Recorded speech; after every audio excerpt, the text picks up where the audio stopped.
And now is that time when I have to express my profound gratitude and thanks to all of you who first built the cathedral and then the spire and made this glorious day possible.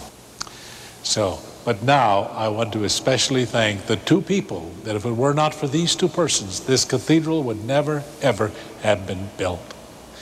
And that's John and Donna Crean, and they're here. John and Donna, come up, please.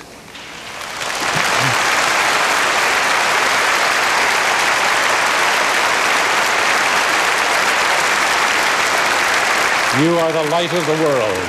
You are the salt of the earth. God loves you, so do I. Thank you, John. Wow. And John and Donna, I've told you this privately many times, but this is a historic moment. I have to say, it took so much courage for me to go to you, because we didn't know each other. And I prayed about it. In fact, I remember praying when you said, I'd like to, Bob, but I can't. You gave us a no that day. And I remember saying, God, was it my idea to ask him to give $1 million? If so, forgive me. If it's your idea, can you figure a way for him to do it? And we left it at that. So this is a chapel built by prayer, and he used you. But honestly, if you'd given me a no, I'd have been wiped out. And so what do I say? Donna, you know, Bob, Donna, when we were down here, Donna reminded me about that afternoon you were there at the ranch. And after you left, Donna reminded me, I said to her, you know, if that man is crazy enough to build a building like this, we can be crazy enough to give him the start.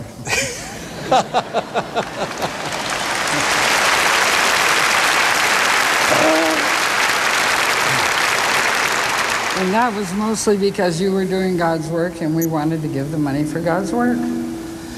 And you said... He gave it to us, you know. Yeah. And so we have to return now half of it, but...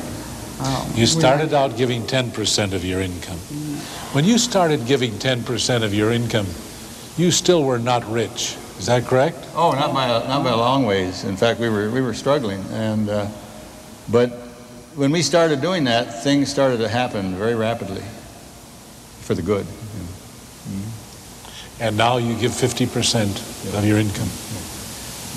And the beneficiaries of their philanthropy, hospitals, universities, and this cathedral.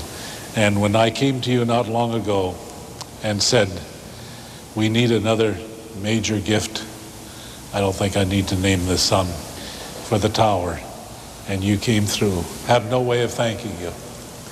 But that's God's job, and he has his own way, right, Donna? Oh, he has, over and over. All the time. John and Donna, I don't know if I can bring this up today, but you lost a son-in-law since I last saw you. Yeah.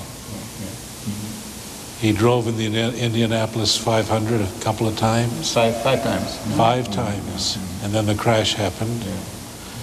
So your daughter's without him, and the grandchildren without their daddy. Has your faith in the Lord helped you through this terrible grief these past weeks? Oh, yes. But no, our daughter is doing well. She has her faith, and the children are doing well. And it was something that was just always there in his occupation. It was hazard, something that we all knew could happen. We all prayed it wouldn't, but it did. Well, John and Donna, may God bless you as you deserve. It's impossible for me to thank you, so that I can say, Lord, what's impossible for me to do, do it in your own way. Thank you. Amen. God bless.